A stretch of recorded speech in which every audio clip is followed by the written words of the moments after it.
नमस्कार, आप देख रहे हैं मेरा संवाद यूट्यूब चैनल के इस बुलेटिन में मैं प्रेमानंद आप सभी का हार्दिक स्वागत और अभिनंदन करता हूँ। संसद में केंद्रीय वित्त मंत्री निर्मला सीतारमण द्वारा पेश बजट की जहां कांग्रेस के नेताओं ने कड़ी आलोचना करते हुए इसे झूठ का पुलिंदा बताया है, वहीं भारतीय जनता पार्टी के नेताओं का कहना है कि ये बजट देश के विकास की नई दिशा तय करेगा, युवाओं को रोजगार देगा, किसानों पे और खेती पर जोर दिया गया है और बजट में सभी वर्गों का ध्यान रखा गया है।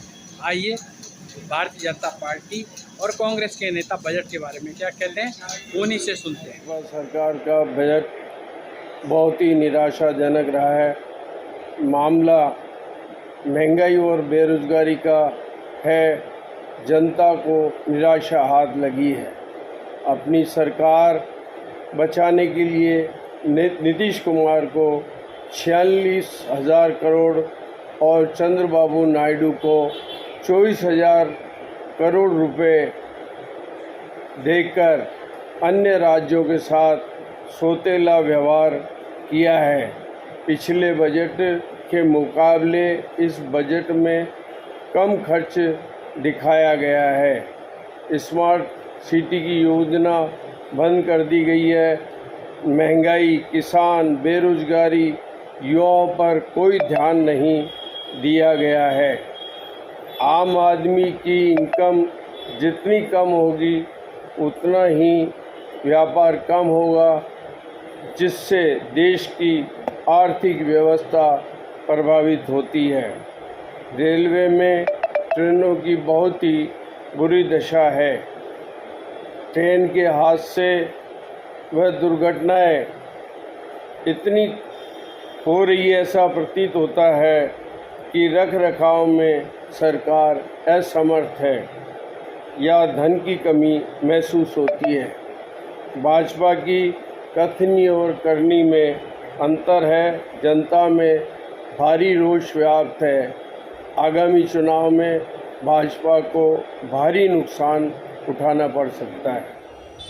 केंद्र की एनडीए की सरकार के प्रधानमंत्री नरेंद्र मोदी के तीसरे कार्यकाल का पहला बजट आज वित्त मंत्री सीतारमण जी ने पेश किया। ये बजट केवल झूठ का पुलंदा है और कुछ भी नहीं है। इसके अंदर आम जनता को केवल गुमराह करा गया गया। महंगाई को कम करने के लिए कोई रोड मैप नहीं बताया गया है। महंगाई कम करने के लिए कोई उपाय नहीं बताए गए हैं और महंगाई के लिए सदन में झूठ बोला गया है कि महंगाई कंट्रोल में है, जबकि महंगाई जो आज चरम सीमा पर है और आम आदमी त्रस्त है। देश की भाजपा सरकार की कमज़ोर आर्थिक नीतियों के कारण आज देश धरातल पर जा रहा है। देश की अर्थव्यवस्था धरातल पर जा रही है। जो देश भारत कभी सोने की चिड़िया कहलाता था, आज हंगर